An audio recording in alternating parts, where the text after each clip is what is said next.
Thank you so much for joining for the Elite Podcast, the newest episode featuring Shadowforge Irani. And we're going to be talking about trademarking and copywriting, which is extremely important for new and old content creators. If you've been around for a while doing it, or if you're brand new to the scene, you know that something very important to you is your brand. And with your brand comes responsibilities. But before we get into copyright and trademarking, we want to talk about how you can make yourself creative enough to get to a place where you might need to do that. When you start your streaming career, YouTube career, social career, a lot of people have icons, have overlays, have banners to showcase who they are. It's more of an extension of themselves. One of the hardest things people try to break into is where to get these designs, and a reputable place which then could give you the rights to these designs. If you create something yourself, great, you're set. But a lot of people aren't fitted for that type of adventure. Even myself, I had to go out and find a very good artist, a reputable artist, to make these for me. And then there was some legality involved to make sure I own the rights. So, Ronnie is actually, yeah, hi. She's a very skilled artist and one of the elite artists, especially on the graphic side. And I wanted to ask Ronnie, when somebody is starting out or trying to propagate their brand, what are some places that people can go to get reputable work done, and where should they stay away from when it comes to their graphics? So there's Twitter. You can look around Twitter because there's usually people always looking for work on Twitter. Hmm. Um, there's places like Nerd or Die, Visuals by Impulse.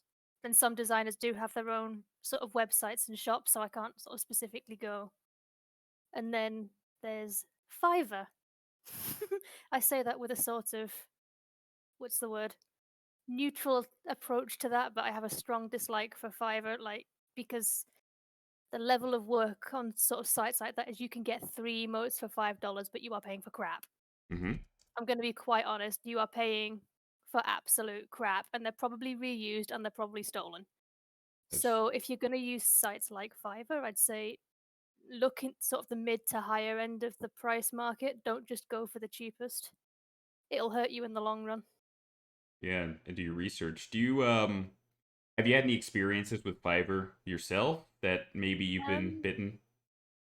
Not personally, but I have done sites on something called like Upwork, which is similar, where I can look for people wanting work done, and you can put projects out for tender. So if you want, say I want four emotes, six overlays, and two things. You set a budget, and then you'll get a list of sort of people that are interested in doing that job, and then they'll sort of set a price mark based on what they think they're worth. Hmm. So some will just go in for the entry level, some will sort of charge you a bit more, but you might look at their work and go, okay, that's worth a bit more. But they have to sort of put a CV in as to why they should do the project for you.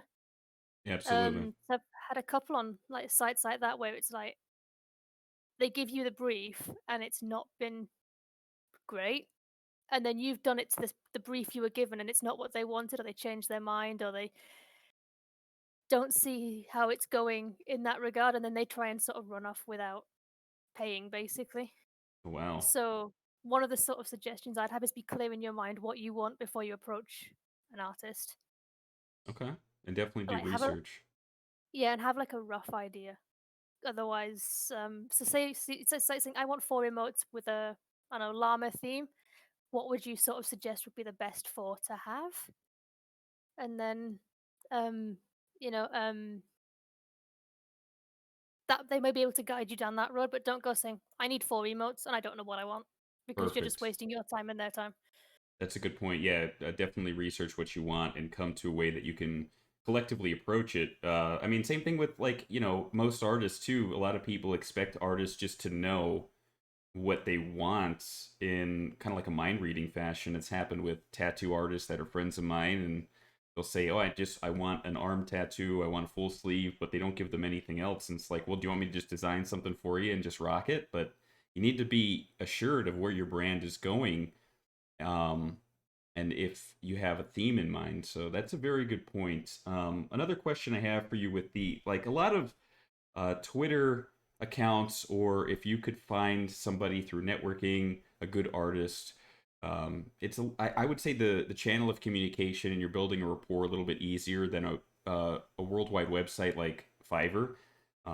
If you're on a website like Fiverr or any of these others, is there a way to make sure or to protect people when they purchase these types of designs that they're getting the rights to use these designs um, to make any kind of income out of it before we get into merchandising rights and that type of So commercial? if you so I know for Fiverr specifically, designers will say you can purchase rights for them at extra cost, but if you're not sure, ask, because 95% of the time they'll be given in a specific cause. So, for example, emotes I do for clients are specifically you can use them on Discord, Twitch, and sort of YouTube, like the social media setting, Hmm. but you cannot use them on merchandise unless you purchase the rights to have them.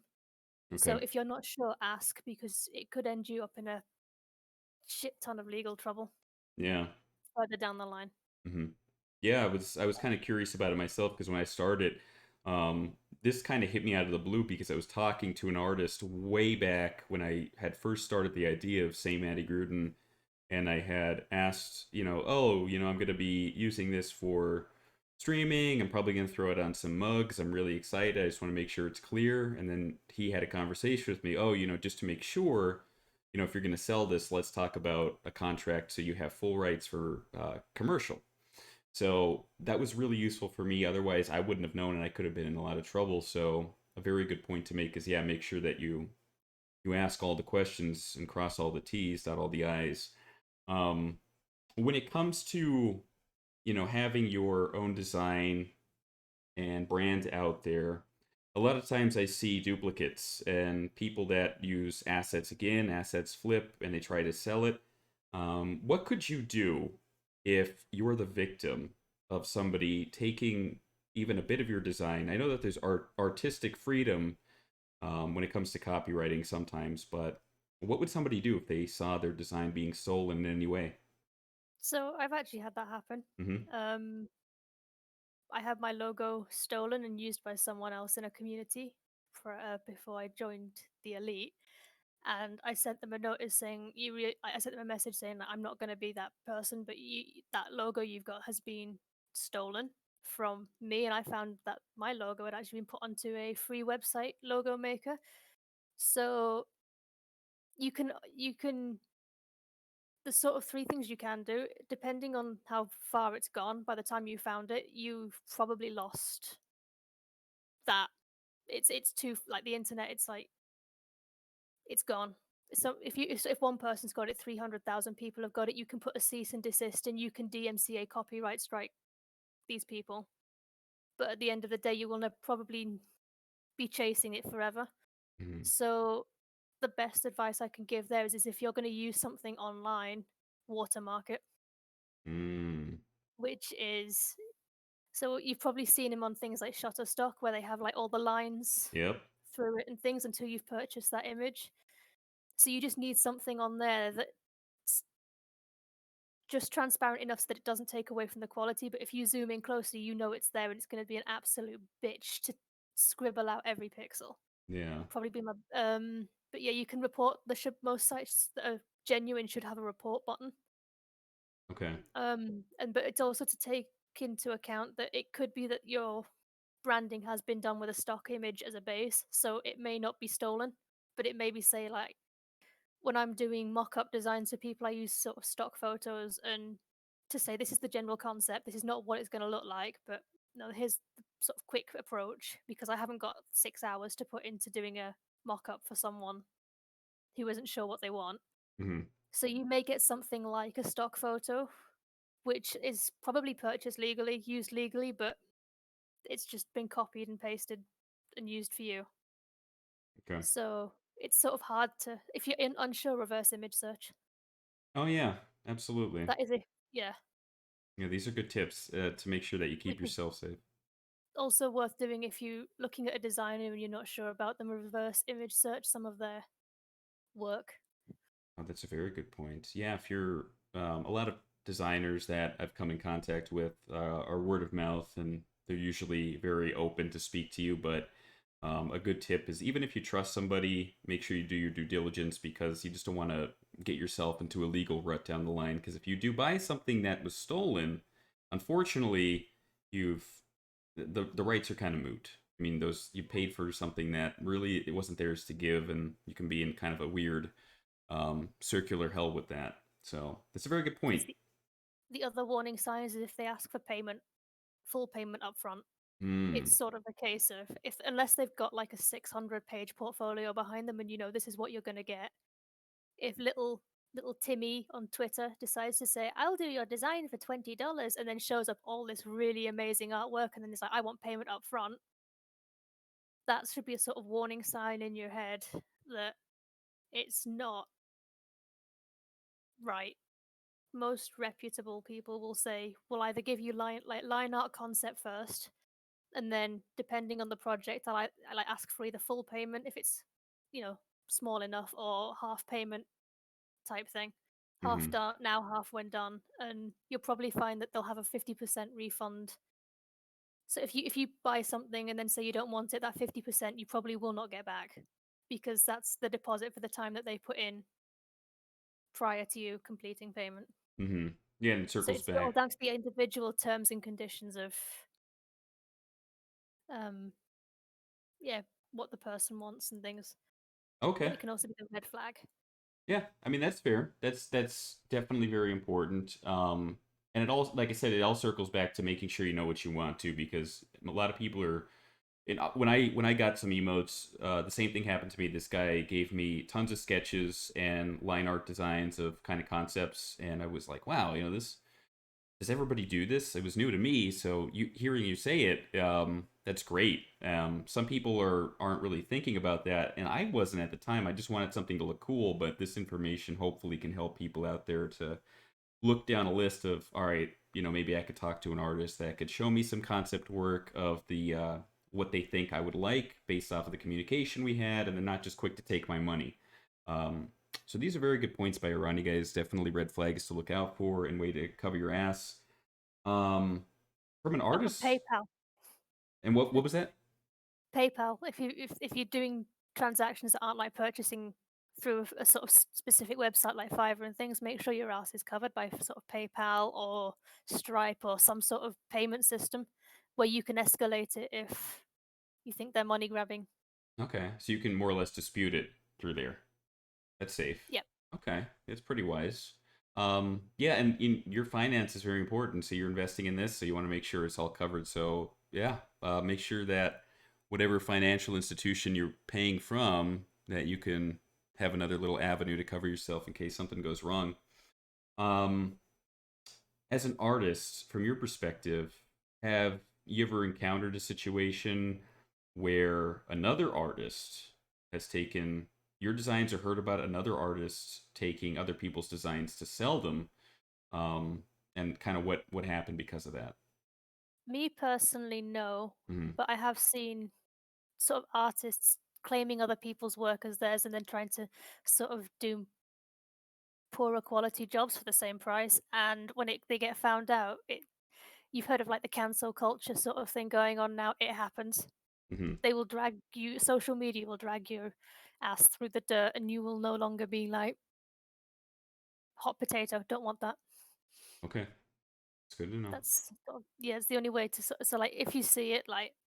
I'm very much anti cancel culture, but it is worth saying, look at this person and try and provide evidence rather than just sort of anecdotal.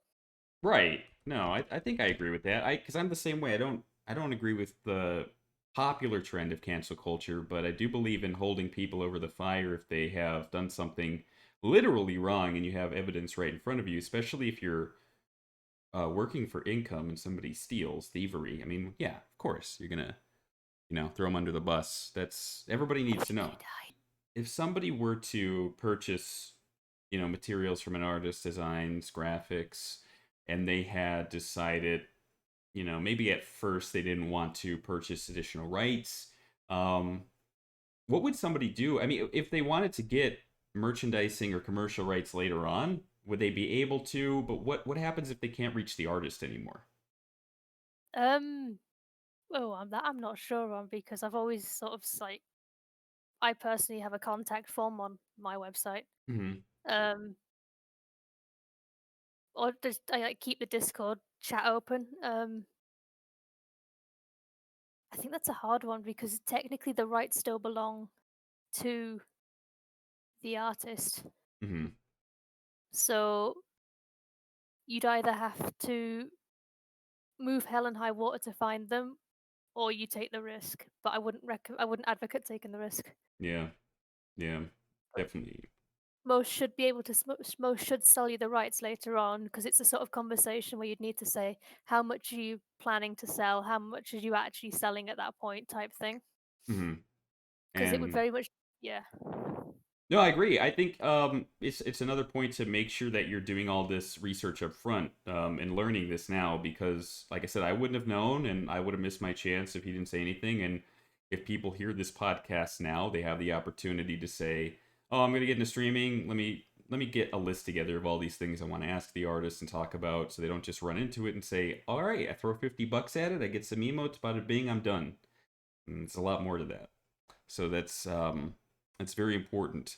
In terms of, let's say if you do have the rights, you actually purchase these rights from an artist and you go ahead and create something down the line, you get hit with maybe DMCA or something along the lines of cease and desist, but you have the rights.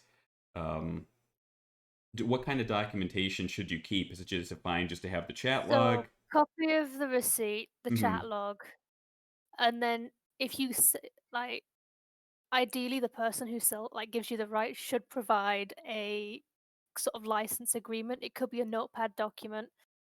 So I don't know if you've ever bought like I don't know, something from like royalty free music and there's like a Creative Commons license in like a Word document at the bottom Hmm. that you can read that states you can use this under for commercial or personal use. There should be a document that's sent saying that you have the rights to this so that say if Twitch decides to say, oh, I don't know, someone's copyright struck you for this, this, and this, and you can go, well, here's the copy of the chat log, here's a copy of the receipt for the payments of purchasing the rights, and here's a copy of the license agreement file. Yeah. By that point, you should say, they should say, okay, that's enough to. Basically, if the best way to look at it is if you've got the enough evidence so that if you had to go into a court of law and state that you were not breaking the law because you had these rights, would the judge go, I'm on that person's side or am I on that person's side? Yeah. So I think the Judge Judy scenario, you've probably seen that 1,001 times where he said, she said, and then he's brought all the documents and she's just like, "Meh, meh, meh, meh, meh, meh, meh, meh," Yeah. and she's sided with the person with the evidence. Of course. So that makes perfect And sense. if it really comes to that, get the artist to sort of write a letter confirming as well that they have given you the rights. Okay. Yeah, any documentational help, and I think that's what I did. I pretty much just saved the conversation, saved the transcript receipts and the invoice, and made sure that I have that just ready to go in case. But I mean, yeah, I mean most of these people that are putting the work in and they're professionals. I wouldn't say that this is a common occurrence. Just to make sure that you have the documentation to cover yourself on your side too. And then, of course, this is a silly question, but I've had some people send it in to ask. Anything that they create themselves is completely their ownership, correct? As long as it's not Yeah. stealing other assets. So as long as you, yeah, as long as you, because copyright falls into a sort of very, this sort of a grey area and a black area and a white area. Hmm. So if you sort of take an asset and then change it to beyond recognition, then it's technically a new piece of work. It depends on the country you're in, by the way. I'm just saying this. Most governments will have a section on their website on the copyright laws for your country. Okay. Because I know the UK government has one. I'm not sure if the US government has one. Yeah. Yeah. Probably. Yeah. I think most countries do for sure, and that's a great point. Definitely look that up, guys, if you have any So questions. yeah, so I know that if you change something drastically, then it's technically not the same work anymore. So the copyright would fall to you for that particular piece, but not the original that you claim from. Okay. So yeah, that's country specific, but don't quote me on that being international. Gotcha. If you create it yourself, you've got the rights to it as long as you can prove in the source file that you drew it and everything else. Yeah. Um, I don't know if because when I use Photoshop, I have metadata hidden in my images, which for in simple terms is it has my company name, date of like it was made, the date my business has been trading, and a sort of all work is copyright, blah blah blah. So that if it is stolen and the police do investigate, they can see buried deep within the code of that image that that's who it belongs to. Hmm. Okay. So Digital footprint.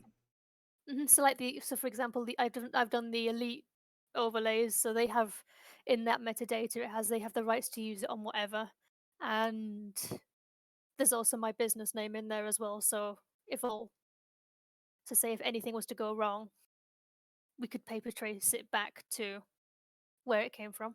Good. Yeah, that's awesome. Yeah, because if you dispute it, somebody's using it, you can grab that metadata from them and say, no, no, no, it's this person created it. Um, that's good to know too. So you do have that little digital footprint to help you out in case of a stolen piece. And if you purchase merchandise rights, you will. I won't say always, but in most cases, you may get the source files as well for that work, Mm-hmm. or a Yeah. copy of the source files. So if you purchase merchandising rights, you will have a copy of the sort of Photoshop or the After Effects or the Illustrator files where your work was done. But that's not always a given, so it's worth sort of asking Yeah, I if that's agree. included. Yeah, the person who did my banner, my original icon, the same thing happened. Very good artist. He did everything for me, and then at the end, I was looking through it and I thought to myself, I do want to edit some things here and there later. Um, and we talked about the merchandising rights after I asked for the source files. So that was another time I should have, learned from the get go. We have to pay for these additional rights, but it's always worth it to ask because without asking, I would have never gotten the source files. Who knows if I'd ever be able to contact him again? And now I can edit to my heart's content. Um, and that's very very wise. Yeah, And if you get the source files, it's worth noting that if you make changes and break it, it's your yeah, responsibility, basically. correct. Yeah, that's why I'm super careful. Save it to a Yeah. different fucking file name and then Save keep. it as a template and Yeah. then save as copy to I destroyed this. Ha. Mm-hmm. Yeah, the hacked up version. I love it. That's a good point. Well, a final question before I ask for final thoughts here is Um, another question that came into me that I wanted to ask you was if somebody, let's say, if somebody is streaming or YouTube channel that's monetizing themselves, making money, and in the background or on their person, they're wearing somebody else's design, like somebody else's emote that they purchased on a shirt. Does that fall into any kind of gray area where they can get into some kind of hot water if they got, there's promoting If you something? if it's your channel Yeah. and you've bought an emote for I don't know, say someone's stream on a t-shirt and you've bought that merchandise, Mm-hmm. it's not really your fault if that's been stolen because you've purchased the merchandise. The person may not be happy about it, the artist, but that's a dispute between the artist and the person they made it for. You can't blame 6 or 7 people down the line for wearing something you designed Mm-hmm. when it was the person who bought the design that sold it. So A makes an emote for B and then B sells to C, D, E, and F. The dispute's with person B, not person D, E, and F. Ah. Okay. Um, but it may be a way to sort of like track back. So you may get that DM that says, where did you get that? Yeah. Because and that could start helping them. So if somebody asks you for that, it's not them being confrontational, it's because they've had their work stolen. And if that person's selling 3,000 t-shirts at $30 each, bearing in mind a 10% cut of that is what, $300? That's Mm-hmm. $300 out of the artist's pocket down the line, Yeah. in essence. So Okay. yeah, so if I'm wearing, say, Saint Matty Gruden merchandise and you haven't bought the merchandising rights, it's not my fault that you didn't do your homework. It's your fault, and the blame still lies with you. Perfect. Yeah, that's good. Yeah, due diligence, and that's a calming aspect too for people that are, fans of somebody and they have something on stream. They purchased a T-shirt. They have a sticker, and the fault lies with the person who sold it and the artist. It has nothing to do with the purchaser. So that's very good to know. That's going to put some people at ease that ask that. I Unless the appreciate it. purchaser then goes on and sells the Ah, T-shirt, yeah, of then course. yeah, it becomes your responsibility. Yeah, then it's a vicious cycle for sure. Because you can't be expected to research the origin of every single design on a T-shirt you buy. I mean, you're Hmm. walking through, I don't know, Forever 21, and you see your design on a T-shirt, you can go, Jesus Christ. Yeah. But if you're like little Sammy on his way to the shop with his mum and he sees a Minecraft T-shirt, he doesn't care who's drawn it. He just wants the Minecraft T-shirt, and that's not his fault. Right. I agree. I Yeah. 100% agree.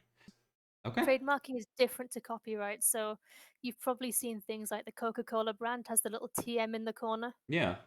That means that they pay specifically for the rights to protect that image, and it can run from anywhere from 100 to millions of dollars depending on the brand size. And that usually requires you to go through your government's, oh, I don't know what you'd call it in the US, but we have what they call company house. Okay. So it's where companies can filter their images through and trademark it. And if you do copy those logos, then you can expect these people will go after your house, your Wow. car. Yeah. Trademarking is serious business. Yeah, Super serious. trademarking is serious. Okay. Don't go after the trademark. Yeah. Understood. Wow. Yeah, I didn't So, know that. yeah, if you took the Coca-Cola logo and stuck it all over your stream, Hmm. they'd probably tell you to cease and desist first. Um, unless you've, brokered a sponsorship deal with them that's like, I want to promote Coca-Cola on my stream. Will you send me 12 cans of your newest recipe Yeah. whilst I rot my teeth? Um, and but if you sort of go, I'm a Coca-Cola streamer, yeah, no, they will, because you are harming their brand basically. Yeah. I've seen a couple streamers too, literally call themselves the name of a conglomerate. And I was just wondering, like, is that hedging on disaster? So, like, if you were to call yourself the Walmart guy, like, would you be in hot water, or is it like, Technically, yes, if you decorate everything in the Walmart colors and branding and trying to copy them. yeah, But if you sort of like the guy that sort of streams outside Walmart, it's a ah, sort of grey area. But okay, trademarking is more if you're, so I'd say if people like Ninja or Shroud or Dr. Disrespect have paid to trademark that name because it's their brand and things like that. So we're talking if so like if, I don't know if you remember the Ninja debacle where his channel ended up featuring adult content. yeah, From yeah, the Russian por So they had to issue a public apology facing legal action mm, because of the damage it had done to that brand, because it was a sort of paid thing. But for smaller streamers, so you automatically have copyright for anything you create, yeah, so you don't have to go and pay for that. But if you want to protect yourself in the long run, so you see like business logos and things, it's probably I think it's about 300. I know it's about £360 a year to trademark my logo in one country, but the more you want to do it internationally, the higher the price it is, type thing. wow, So it's worth looking into for your, because it falls under a certain set of categories. So you could have two Saint Matty Grudens, and if one's in construction and one's in content creation, they'll both be allowed to be trademarked as long as they don't look identical. okay, okay, Because it also depends on the subcategory in which you fall in. Like, if you're going to do that route, I'd suggest legal advice to help make sure it's the right thing for you. But you can have the same name in different categories as long as they're not like the same product. So you could have, I don't know, Disney, for example, comes under media and everything else.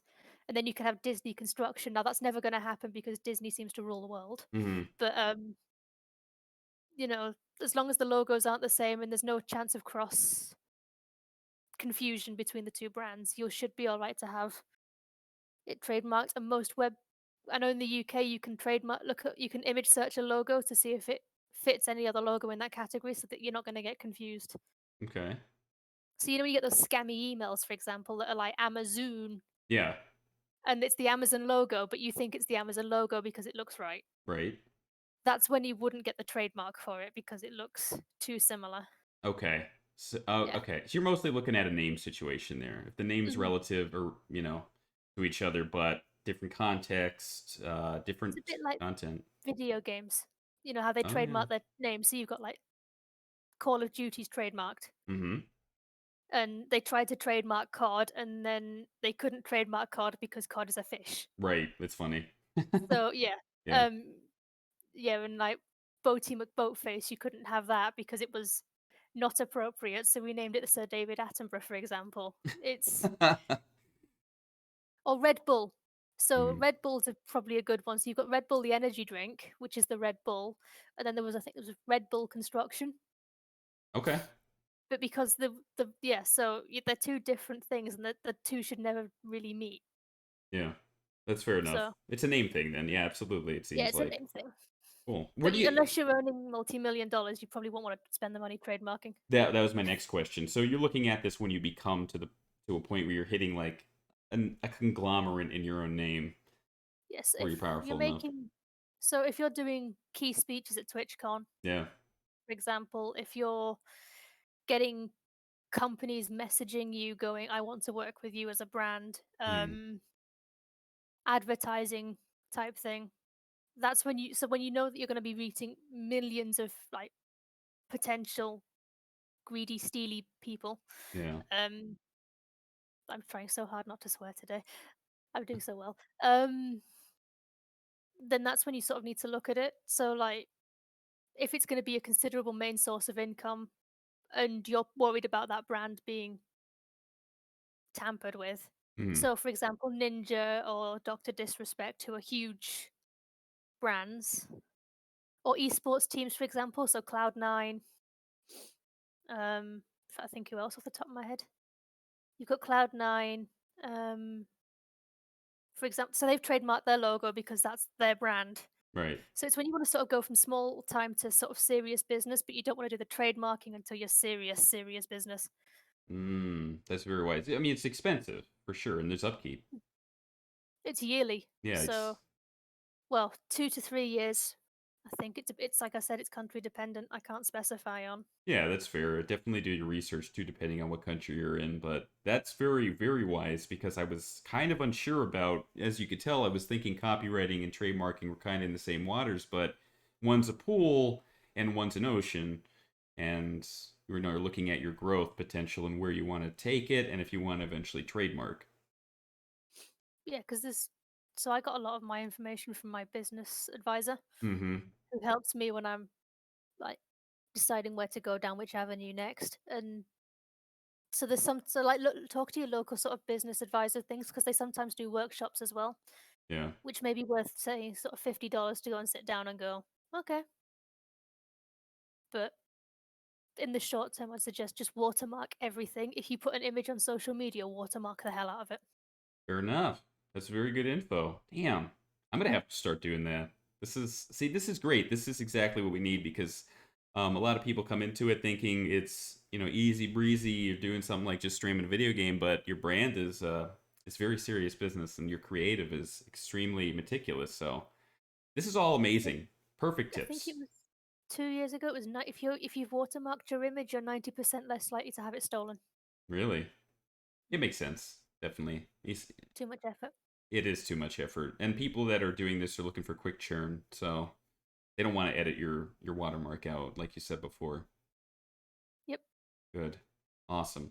Well, any last minute tips for advice for No. copyright? No, well, I mean, you don't have to because you gave us a sea of information that I think people are going to gobble up and like a buffet for put it in their little encyclopedia for streaming and YouTube and social. So I wanted to give you a big shout out, a big thank you to Shadow Forge Irani, who was our sole and only guest today, but the best person to speak on this within the elite. Ronnie, go ahead and plug. What is your business website and where could people find you for artwork? It's still under construction since Uh, I've been off. it's okay. Well, what Um, what will it be, and do you have any ETA on um, it? oh god, end of the month. Okay, Shadowforge-design.com. I'll just write it down so you can plug it at the bottom. you got it. definitely, guys, check it out. We've seen some of this artwork on the Elite, and it's phenomenal. The stuff you see around me right now, it's all done by Ronnie. And you could find most of our artwork when that site is set up. You can work out some consultations, and definitely a reputable artist for you. So, guys, I thank you so much. I'll let you get back to your day. Thank you for joining us for the Elite Podcast. Until next time, everybody, bye bye.